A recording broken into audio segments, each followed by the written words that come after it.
আসবে কিন্তু red colour তো। আর দেবজিৎ আজকে শ্যুটটার ব্যাপারে একটু বলে দাও। আজকে মেনলি হাই ফ্যাশন ড্রেসের উপর হচ্ছে, হুম, ঠিক আছে। তো টোটাল কালেকশন তো টলিগঞ্জ থেকে এসছে, হোয়াইট আর্থের কালেকশন। এখানে লুক মানে অন্যরকম শ্যুট এটা হচ্ছে ফার্স্ট টাইম, ঠিক। কারণ নর্মাল কি ব্রাইড হয়, আগমনী হয়, এই শ্যুটগুলো ইউনিক ফ্যাশন হতেই থাকে। তো এরকম যে একটা কালেকশন নিয়ে শ্যুট এটা ফার্স্ট টাইম হচ্ছে। তো ইন ফিউচার আরও হবে অনেক রকম কাজ, অনেক ডিজাইনারের সাথে কাজ। তো কলকাতা থেকেও এখন ডিজাইনাররা এখানে এসে কাজ করছে, ঠিক আছে। এটা কিন্তু অনেক বড় অ্যাচিভমেন্ট যে দুর্গাপুর ছেড়ে কলকাতা থেকে ডিজাইনাররা এসে কারণ এখানে একটা টাইমে কি কাজ হতো, করছে। এরকম ড্রেস কালেকশন দিয়ে মানে পোর্টফোলিও বানাতে গেলে আমাদেরকে কলকাতায় কলকাতা যেতে হতো। বা দিল্লি। হুম। তো ওইখান থেকে যে এখানে করতে পেরেছি সেটা আমার কাছে হয়তো অনেকটা বড় অ্যাচিভমেন্ট। আর তোমাদের এই নিউজ কভারেজের মাধ্যমে তো অনেকটা সাপোর্ট হয়, ঠিক আছে, যেটা আরো পাবলিকের কাছে আমরা দেখাতে পারি যে কিরকম কি কাজ হচ্ছে না হচ্ছে। তো কিন্তু এটা দরকার আছে, এটা কিন্তু মানতেই হবে। সত্যি কথা বলতে দেবজিতের কাজ, ওর ব্যবহার, আজ পর্যন্ত কেউ এত যে মডেল মেকআপ আর্টিস্ট দেখছেন, প্রতিবার আপনাদের কাছে যখন আমরা ফিডব্যাক দেখাতে থাকি, প্রত্যেকে কিন্তু একটা কথাই বলে যে ওর কাজ ভীষণ ভালো।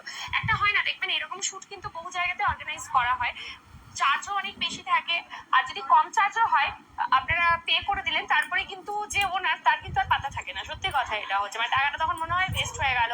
কল করলে কল রিসিভ করছে না, দরকারি সময় তাকে পাচ্ছি না। দেবজিৎ যখন থেকে শুট অর্গানাইজ হচ্ছে, ও একটা আলাদা গ্রুপ ক্রিয়েট করে দেয়। আর যেহেতু আমি একটা শুট করেছিলাম, তো আমার এটা জানা আছে, ও আলাদা একটা গ্রুপ করে দেয়। রাত্রি 12টা 1টা 2টো পর্যন্ত যদি মেসেজ করা হয়, ফোন করা হয়, ও একদম সমস্ত কথা বলতে, হ্যাঁ ঠিক আছে, কি দরকার, কি প্রয়োজন, সমস্তটা জানবে। এবং শুট শুরু হওয়া থেকে যতক্ষণ না মেকআপ আর্টিস্ট এখান থেকে যাচ্ছেন, মডেলরা যাচ্ছেন, ততক্ষণ পর্যন্ত স্টিল স্টুডিওতেই থাকে। এখান থেকেও এক পাও বেরোয় না। কি দরকার কি না দরকার একদম কন্টিনিউ। তো আমি নিজে যেহেতু করেছি ব্যক্তিগতভাবে, তো আমি একদম সবসময় আগেও রেকমেন্ড করেছি, আপনাদেরকে রেকমেন্ড করবো যে ওর সাথে একবার কাজ করতে। আর এটা আমি মানে তোমাকে অভিনন্দন জানাবো দেবজিৎ। তার কারণ হচ্ছে যে আগে এইসব শুট করার জন্য কলকাতা যেতে হতো, এখন কিন্তু আর দরকার নেই। কলকাতা থেকে ডিজাইনাররা আসছেন তাদের এত সুন্দর কালেকশনস নিয়ে আমাদের দুর্গাপুরের বুকে। তো এটা আমাদের বলে রাখি, মানে যে ডিজাইনার আছে সে টলিউডও মানে ড্রেস সাপ্লাই করে। তাহলে টলিউডে ড্রেস সাপ্লাই করছে তিনি, কারণ অলরেডি এখানে একটা গ্রিন ড্রেস পরে আছে।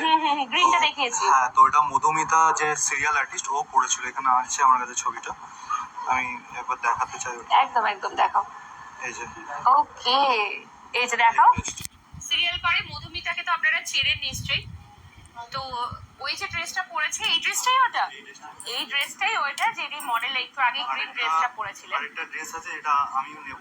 ওটা অলরেডি রং বিজয় যে আছে সে পরেছিল। ওকে, তো আজকে কি তুমি শুট করবে নাকি? ওহো, তা রং দেবজিৎ বিজয়ের নিজেও তো এই মডেল। ড্রেসটা, এটা ওই ডিজাইনারই ডিজাইন করা। তো এটাতে আরো কিছু ইউনিক কালেকশন দিয়ে ওটা ড্রেসটা একটু রেডি করেছে জাস্ট। তার মানে ছেলেদের জন্য, হ্যাঁ এই যে গ্রিন ড্রেসটা একটু দেখিয়ে দিন ম্যাম। এই যে এই ড্রেসটা